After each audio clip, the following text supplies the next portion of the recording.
ఓం గంగణపతయ నమః. శ్రీమాత్రే నమః. ఐం సరస్వత్యై నమః. యా దేవీ సర్వభూతేషు మాతృరూపేణ సంస్థితా నమస్తస్యై నమస్తస్యై నమస్తస్యై నమో నమః. క్లీం కృష్ణాయ గోవిందాయ గోపీజనవల్లభాయ శ్రీకృష్ణ పరబ్రహ్మణే పరంజ్యోతిషే నమో నమః. శ్రీకృష్ణ పరమాత్మనే నమో నమః. ఓం నమో భగవతే మేధా దక్షిణామూర్తే మహ్యం మేధాంతజ్ఞం ప్రయచ్చ స్వః. క్రీం క్రీం మహాకాళికాయ నమో నమః. శ్రీరామ జయ రామ జయ జయ రామ రామాయ నమః.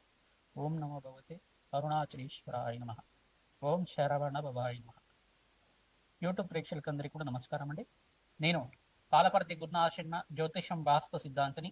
ఈ రోజున మనం చెప్పబోయే టాపిక్ ఏంటంటే ప్రధానంగా రాహుకేతుల ఒక ప్రభావం అంతా కూడా కాలసర్ప దోషాలు మేషాది ద్వాదశ రాశుల వాళ్ళకి జన్మలగ్న వశాత్తు జన్మజాతకం ప్రకారంగా ఏ రకంగా వర్తిస్తాయి. అందుకు కాలసర్ప దోషాలు అనేది అందరు కూడా చెప్తూ ఉంటారు. ప్రధానంగా జన్మజాతకంలో సంతానం అనేది ఆలస్యమైనప్పుడు కానీ, వివాహం ఆలస్యమైనప్పుడు కానీ, పితృదోషాలు ఉన్నప్పుడైనా కానీ, ప్రధానంగా ఆర్థికంగా ప్రతినిత్యం కూడా ఆర్థికంగా అనుకున్న స్థాయితో ఎదుగుదల లేకపోవడం కానీ, అనేది ఫైనాన్షియల్ గ్రోత్ అనేది కరెక్ట్ టైంలో లేకపోవడం కానీ, బిజినెస్ లాస్ రావడం కానీ, బిజినెస్లో అంతా కూడా ప్రాఫిట్స్ రాకుండా మీరంతా కూడా షట్ డౌన్ చేయడం కానీ, ఇదంతా కూడా కొన్ని కాలసర్ప దోషానికి కారణమవుతుంది.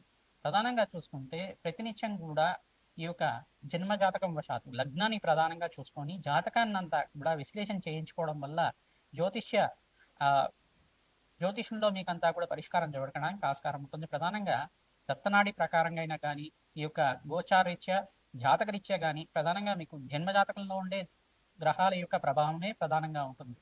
ప్రధానంగా జాతకరీత్యా చూసుకుంటే లగ్నము, పంచమ స్థానము, చతుర్థ స్థానము, మరియు సప్తమ స్థానము, అష్టమ స్థానము, నవమ స్థానము, దశమ స్థానము, ద్వాదశ స్థానంలో అంటే ద్వాదశ స్థానం అనేది మన వ్యయ స్థానం అంటారు. ఈ స్థానాల్లో కనుక రాహుకేతులంతా కూడా సమసప్తకాల్లో ఉంటారు. ఎప్పుడైనా కానీ అపసవ్య దిశలో వాళ్ళంతా కూడా భ్రమణం అనేది ఉంటుంది. ప్రధానంగా చూసుకుంటే రాహుకేతులంతా కూడా ఛాయా గ్రహాలుగా చెప్పడం జరుగుతుంది.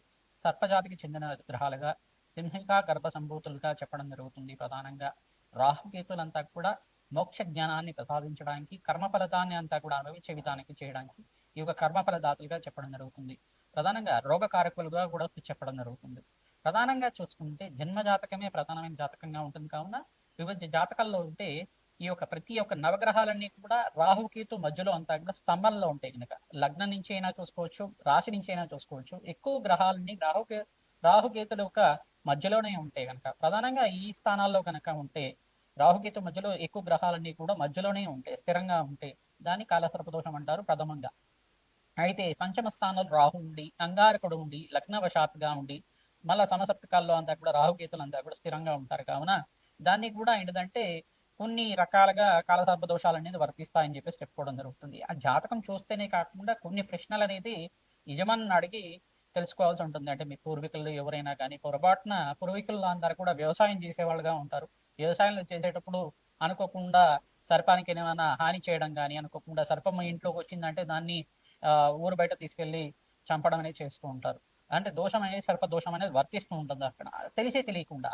అంటే ఆపద్ధర్మానికి మన ప్రాణాలను రక్షించుకోవడానికి కొంతమంది ఈ రకంగా చేస్తూ ఉంటారు. అంటే సర్ప జాతికి చెందిన అంటే దేవత సర్పాన్ని కనుక హాని చేస్తే దాని దోషం అనేది సర్పశాపం అనేది వర్తిస్తుంది. కానీ ఇంట్లో పుట్ట ఉండడం, కొంతమందికి ఇంట్లో వాల్మీకం అనేది ఉండడం అనేది జరుగుతూ ఉంటుంది. ఇంట్లో పుట్టలు ఉంటాయి. కొంతమందికి మీ యొక్క పొలంలో అంతా కూడా పుట్టలు వెలసడి ఉండడం, దాంట్లో అంతా కూడా సర్పాలు నివాసంగా ఉండడం జరుగుతూ ఉంటుంది. కొంతమందికి ఈ యొక్క పొలాల దగ్గర అంతా కూడా, బావిల దగ్గర అంతా కూడా కొన్ని కొన్ని ప్రాంతాల్లో అంతా కూడా ఈ పుట్టలు అనేది ఉండడం జరుగుతుంది. అనుకోకుండా మీరంతా కూడా దానికి ఏమైనా హాని చేసి ఉంటే కనుక ఇవన్నీ మీరు ఏమంటే ప్రయాణం చేసేటప్పుడు అనుకోకుండా సర్పానికి ఏమైనా హాని చేసి ఉంటే కనుక సర్పశాపం అనేది వర్తించడం కానీ, దీనివల్ల ఏమవుతుందంటే ప్రధానంగా చూసుకుంటే సంతానం ఆలస్యం అవ్వడం కానీ, వివాహం ఆలస్యం అవ్వడం కానీ, కొన్ని రోగకారకత్వాలు ప్రధానంగా చూసుకుంటే అంగారకుడు రాహు కానీ, అంగారకుడు కేతు కానీ పంచమ స్థానంలో కానీ నవమ స్థానంలో ఉంటే కనుక దీనికి ప్రధానంగా చూసుకుంటే సంతాన దోషం అని చెప్పేసి అంటారు. ఈ వంద్యా దోషాలు అని చెప్పేసి అంటారు. వంద్యా దోషాలు అంటారు. అంటే గర్భస్థ దోషాలు అని చెప్పేసి అంటారు.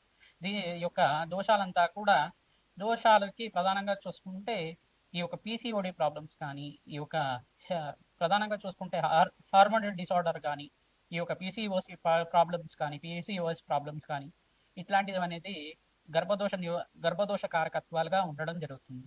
ఈ యొక్క ఈ యొక్క అంటే స్త్రీలకైతే ఈ రకంగా ఉండొచ్చు.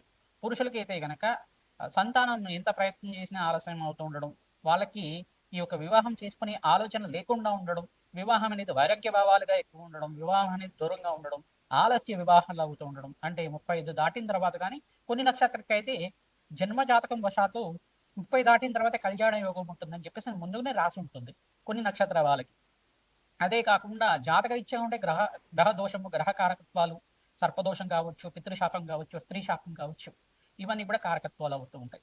దానికంతా కూడా చూసుకుంటే ప్రధానంగా ఇప్పుడు చెప్పుకునేది ఏంటంటే సర్పదోషానికి పరిహారం ఏం చేయాలి, దానికంతా కూడా నివారణ ఏం చేసుకోవాలి అనేది మేషాది ద్వాదశ రాశి వాళ్ళు లగ్న వశాత్తు మీ లగ్నానికి కేంద్రంగా తీసుకుంటే మేషరాశి వాళ్ళు అనుకుంటే మేష లగ్నం అని చెప్పేసి చూసుకోండి. లగ్నం తెలిసి ఉంటే కనుక మీ జన్మ లగ్నాన్ని చూసుకోండి.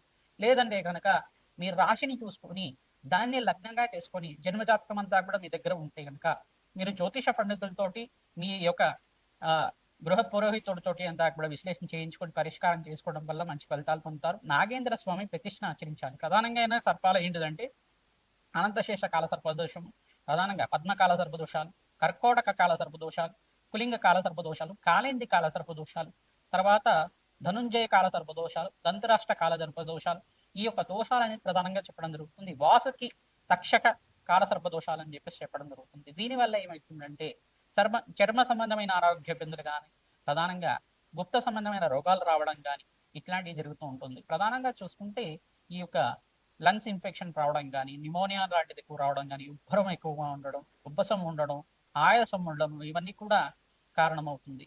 అంటే చిత్త చాంచల్యం అనేది ఉంటుంది. కొంతమందికి ఏంటంటే కొంచెం డిసార్డర్లుగా ఉంటారు. మైండ్ మైండ్ ఎదుర్కోపోవడం కానీ డిసార్డర్ అనేది ఉంటుంది అన్నమాట. మెంటలీ డిసార్డర్లుగా ఉంటారు. ఇట్లాంటి కారకత్వాలను రాహుకేతు ప్రభావం వల్ల ఉంటూ ఉంటుంది.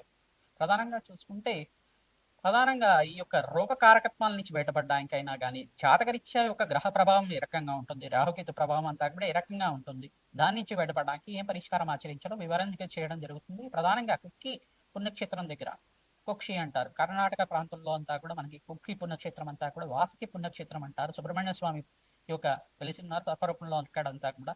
అక్కడ సర్ప సంసార పూజ అనేది ఆచరిస్తూ ఉంటారు.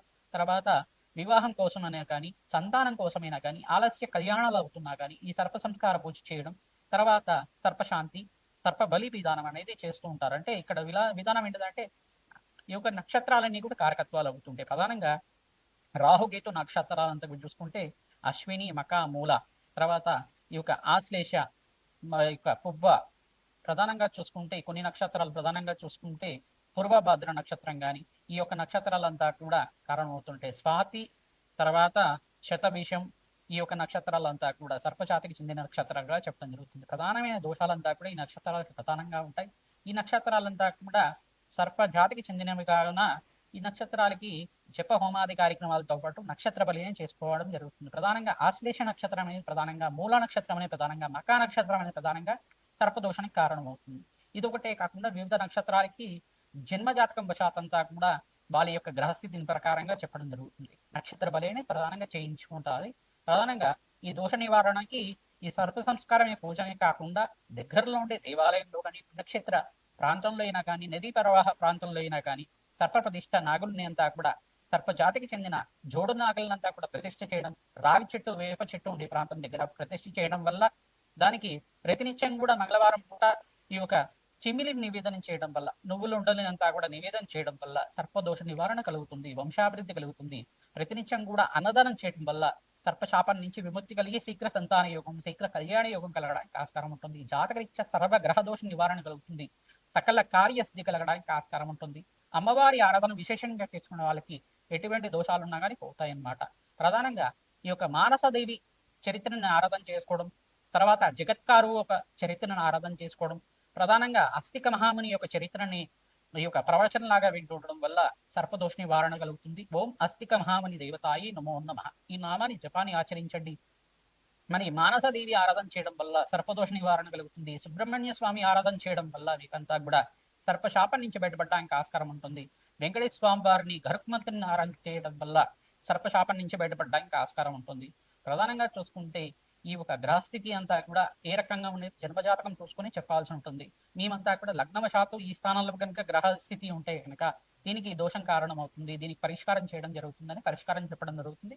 మీ జన్మజాతకాన్ని అంతా కూడా మా యొక్క ఫోన్ నెంబర్కి మీరు వాట్సాప్ చేస్తే గనక మీకు ఎటువంటి దోషాలు ఉన్నాయి, ఎటువంటి సర్పశాపాలు ఉన్నాయి, సర్ప దోషాలు ఉన్నాయి, దానికంతా కూడా ప్రశ్నారూఢ ప్రకారంగా ప్రశ్న వేసి మీకంతా కూడా దత్తనాడి ప్రకారంగా విశ్లేషణ చేయడం జరుగుతుంది. వేదిక జ్యోతిష్యం ప్రకారంగా చెప్పడం జరుగుతుంది.